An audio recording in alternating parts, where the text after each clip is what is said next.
red niya, mag-blink yung red. Pag nag-blink na yung red, tanggalin nyo, tapos up, down, up. Pagkatapos mga kamaster, pindutin nyo ito. Makita nyo mga kamaster, mag-blue siya. Tingnan nyo, mag-blue siya. Mag-blue yung screen. Okay, try natin yan.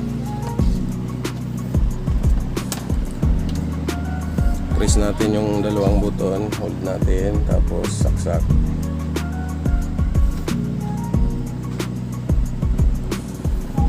Pag nag-blink na to,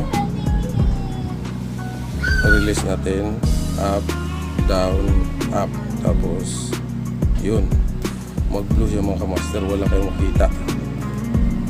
Ang gawin nyo dyan, i-press nyo yung yung joystick. I-press nyo yung joystick, press lang.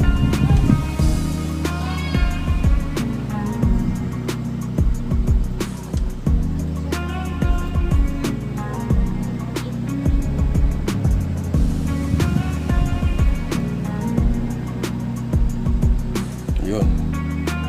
Pag na-press nyo, mamamatay siya. Tapos ito, lalabas to.